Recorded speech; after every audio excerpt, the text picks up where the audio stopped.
السلام علیکم میرے پیارے بہنوں اور بھائیوں۔ دوستو، حال ہی میں ایک یمنی سائنس کمیونیکیٹر ہاشم الغالی جو کہ پاکستان کی پشاور یونیورسٹی سے بھی پڑھ چکا ہے، اس نے جرمنی کے اندر ایک ایکٹیو آن لائن کمپنی کے نام سے ایک آرٹیفیشل ووم کو انٹروڈیوس کروایا ہے، جس کا مقصد مصنوعی بچے پیدا کرنا ہے۔ یعنی یہاں موجود مشینز ماں کی مصنوعی کوکھ کا کام سر انجام دیا کریں گی اور مزید اس دنیا میں بچوں کی پیدائش کے لیے ایک عورت کی ضرورت نہیں رہی۔ دوستو، یہاں ایک وقت میں 30,000 بچوں کو رکھ کر پیدا کروایا جا سکتا ہے۔ یہ ایک ایسی آرٹیفیشل ووم ہے جس میں ماں باپ 9 مہینے اپنے بچوں کو رکھ کر نہ صرف پیدا کروا سکتے ہیں بلکہ انہیں اپنی مرضی سے ڈیزائن بھی کروا سکتے ہیں، جسے ایلیٹ پیکیج کہا گیا ہے۔ دوستو، اس میں 9K کرسپر ٹیکنالوجی کی مدد سے بچے کے ایمبریوز کو پیدا ہونے سے پہلے ہی جینیٹکلی طور پر موڈیفائی کر کے بچے کی ذہانت، اس کی طاقت، قد کاٹ، بال اور آنکھوں کے رنگ اور کسی بھی جینیٹیکل بیماری سے بچانے کے لیے میوٹیشن کو ایڈ کروایا جا سکتا ہے۔ اس کا مطلب یہ ہے کہ جس شخص کے پاس جتنا پیسہ ہوگا وہ اتنا ہی بڑا پیکیج لے کے اپنی مرضی کی خصوصیات کے بچے کو آرڈر کر سکتا ہے، اور اس کام میں ان لوگوں کی 50 سال کی ریسرچ شامل ہے۔ دوستو، یہ کام تو ویسے پہلے ہی کافی عرصے سے جاری تھا کہ ماں باپ کسی بیماری کی وجہ سے اگر بچہ پیدا کرنے کے قابل نہیں تو وہ کسی اور عورت کو اپنا سروگیٹ بنا سکتے ہیں، مگر یہاں اب اس عورت کی جگہ بھی ایک مشین نے لے لی ہے۔ ایگزوسپرم ماں باپ کے ہی ہوں گے، مگر بچہ 9 ماہ کا وقت اس مشین کے اندر گزارے گا۔ اسے یہ کہہ کر متعارف کروایا گیا کہ ایسی عورتیں جو کہ بانجھ ہیں یا ان کے یوٹرس کو کسی بیماری کی وجہ سے فزیکلی طور پر ریموو کر دیا گیا ہے تو ایسی عورتیں یہاں پر اپنے بچوں کو پیدا کروا سکتی ہیں۔ مزید یہ کہ اب نارمل عورتوں کو بھی کسی ڈیلیوری یا سی سیکشن کی تکلیف کو برداشت کرنے کی ضرورت نہیں۔ اب ایسے ممالک جہاں آبادی مسلسل کم ہوتی جا رہی ہے وہ بھی اس چیز سے بھرپور فائدہ اٹھا سکتے ہیں، جیسا کہ بلغاریہ، جاپان اور ساؤتھ کوریا وغیرہ۔ دوستو، اس لیب کے ہر پارٹ کو ماں کی یوٹرس یعنی کوکھ کی طرح ڈپلیکیٹ کیا گیا ہے، اور آرٹیفیشل انٹیلیجنس اور مشین سارا ٹائم اس بچے کی ایکٹیویٹی کو مانیٹر کریں گی، اور ہر لمحے کی رپورٹ ماں باپ کو ریئل ٹائم اور ویڈیوز کی صورت میں موصول ہوا کرے گی۔ بچہ ماں کے پیٹ میں ہونے کی وجہ سے چونکہ ہر آواز کو سن سکتا ہے، جس کی وجہ سے ان مشینز کے اندر میوزکس یا ساؤنڈ لگا کر بچے کو مصنوعی طور پر سنائے جائیں گے،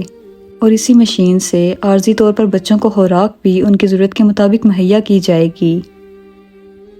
دوستو، اب بات کی جائے کچھ اس بارے میں کیا ہے یہ ٹیکنالوجی انٹروڈیوس کون کروا رہا ہے اور اس کے پیچھے کون سے خفیہ مقاصد چھپے ہوئے ہیں۔ دوستو، 1999 میں ایک سائنس فکشن ہالی ووڈ فلم میٹرکس کو ریلیز کیا گیا،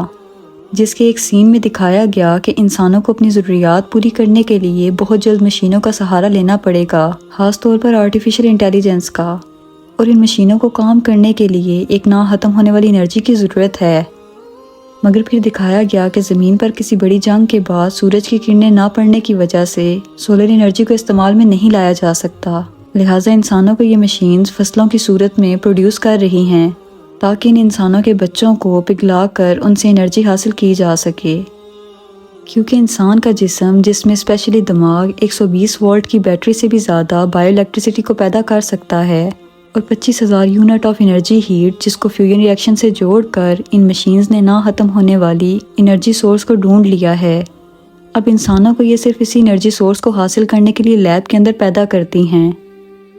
دوستو، یہاں پر غور طلب بات یہ ہے کہ آخر آج سے 23 سال پہلے ہی یہ فلم بنانے والے یہ بات کیسے جانتے تھے،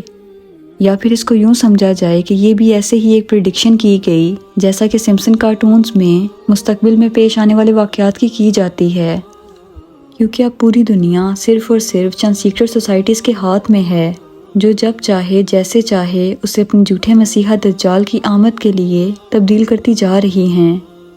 اس فلم کے ذریعے پہلے ہی لوگوں کا برین واش کیا گیا کہ مستقبل میں بچے ایک عورت کے ذریعے پیدا نہیں ہوں گے بلکہ ایسے فصلوں کی طرح اگائے جائیں گے۔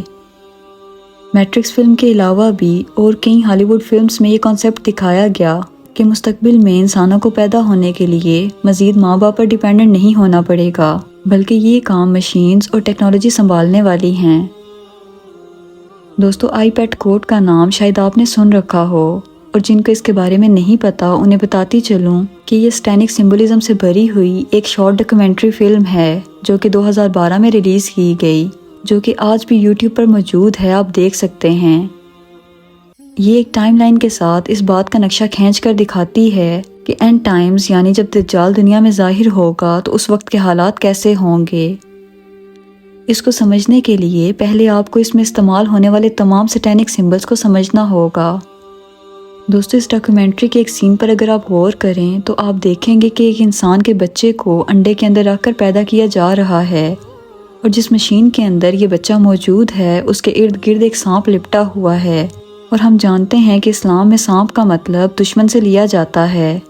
خواب میں سانپ کا دیکھنا بھی دشمن ہی کی علامت سمجھا جاتا ہے، کیونکہ ہم سب جانتے ہیں کہ جنت میں حضرت آدم اور حوا کو بہکانے کے لیے شیطان سانپ ہی کے روپ میں آیا تھا۔ یہاں سانپ سے مراد وہ شیطانی طاقتیں ہیں جو حضرت آدم علیہ السلام کی اولاد کو آج بھیس بدل کر دھوکہ دے کر حق کے راستے سے بہکا چکی ہیں۔ آج انسان چاہ کر بھی اس سسٹم سے باہر نہیں نکل سکتا، کیونکہ وہ ان شیطانی طاقتوں کی نظر میں ہے جو کہ ہر وقت ان پر سیکرٹ طریقے سے نظر رکھے ہوئے ہیں ایک آنکھ کی صورت میں۔ اور اسلام میں ایک آنکھ والے شخص سے مراد دجال ہے، اور ایک آنکھ والے سسٹم سے مراد دجالی نظام ہے۔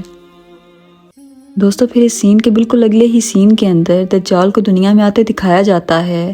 جس کا مطلب یہ ہے کہ اگر آج مشینوں سے بچے پیدا کروانا سچ ہو چکا ہے تو وہ وقت بھی دور نہیں کہ اب دجال بھی دنیا میں ظاہر ہو جائے، کیونکہ آج سے 10 سے 20 سال پہلے دیکھیں تو کوئی شخص یہ تصور بھی نہیں کر سکتا تھا کہ یہ سب اتنا جلدی حقیقت بن جائے گا، مگر آج اس کا مشاہدہ ہم سب اپنی آنکھوں سے کر رہے ہیں۔ اس لیے ضروری ہے کہ ہم سب خود کو اور اپنی اولاد کو آخری وقت کے لیے ذہنی طور پر تیار رکھیں۔ دوستو بچہ وہ سب کچھ سیکھتا ہے جو ماں اپنے حمل کے دوران کرتی ہے۔ اس بات کا اندازہ آپ یہاں سے لگا لیں کہ آج پوری دنیا کے بزنس کا 70% حصہ یہودیوں کے ہاتھ میں ہے، اور ایسا کیوں ہے؟ کیونکہ یہودی اسرائیلی عورتیں جب حاملہ ہوتی ہیں اور اپنے حمل ٹھہرنے کے بالکل ابتدائی ایام سے ہی وہ اپنے بچے کی پرورش شروع کر دیتی ہیں، اور جتنا ممکن ہو وہ ریاضی کے سوالات حل کرتی ہیں، جس کی وجہ سے بچے کا دماغ تیز ہوتا ہے۔ اور یہ بات یہودیوں کے کلچر میں شامل ہے، جو کہ ڈاکٹر اسٹیفن کارلیون نے اسرائیل میں رہنے کے 3 سال بعد اپنے ایک ریسرچ پیپر کے ذریعے شائع کی۔ آپ خود سوچیں کہ ان لوگوں کو اس بات کا اندازہ ہے کہ بچے کی نشو و نما کے لیے ماں کا رحم ہی سب سے بہترین جگہ ہے جو کہ قدرت نے سیٹ کی ہے، مگر آج دنیا والوں کو مشین کے ذریعے بچہ پیدا کروا کے یہ لوگ کیا ثابت کرنا چاہتے ہیں؟ بس یہی کہ آج سے 20 سے 40 سال بعد جب ایک نئی نسل تیار ہو جو کہ مشین کی پیداوار ہو، وہ ان کے نیو ورلڈ آرڈر کے لیے ایک روبوٹ کی طرح کام کرے، ان کی کہی گئی کسی بھی بات پر کوئی سوال نہ اٹھائے، بس یہی ان کا مقصد ہے۔ دوستو اس ٹیکنالوجی کو آج نہیں تو کل آنا ہی تھا، کیونکہ شیطان کا مقصد ہی یہی ہے کہ وہ انسانوں کا اللہ پر یقین کم کرے، کیونکہ انسانوں کا خدا پر یقین انہی قدرتی باتوں کی وجہ سے پختہ ہوتا ہے کہ ان تمام چیزوں پر صرف اللہ تعالیٰ کا کنٹرول ہے۔ وہ جس کو چاہے اولاد عطا کرے اور جس کو چاہے نہ دے کر آزمائے، جیسا کہ اللہ تعالیٰ نے قرآن پاک میں فرمایا، مگر انسان قدرت کے ایسے کاموں میں مداخلت کر کے صرف اور صرف اللہ تعالیٰ کی ذات کو چیلنج کرتا ہے۔ اور کمال تو تب ہوتا جب انسان پیدا کرنے کے طریقے کو خود سے تحلیق کرتے، نہ کہ اس کو ڈسکور کرتے۔ دوستو ایک قدرتی چیز کا نہ ہی آج تک کوئی نعمت بدل ہوا ہے اور نہ ہی آگے کبھی ہوگا، یہ سب تو صرف شیطان کی مکاریاں ہیں تاکہ انسان کو خدا کے مقابلے میں کھڑا کر سکے۔ اللہ تعالیٰ ہمیں ایسے دجالی فتنوں سے اپنی پناہ میں رکھے، آمین۔ دوستو آپ کی اس بارے میں کیا رائے ہے؟ مجھے کمنٹ سیکشن میں ضرور بتائیے گا، اور اگر آپ کو ویڈیو پسند آیا ہو تو اسے اپنے دوستوں کے ساتھ ضرور شیئر کیجیے گا، اور میرے چینل کو سبسکرائب کیجیے گا۔ ملتے ہیں اگلی ویڈیو میں۔ اللہ حافظ۔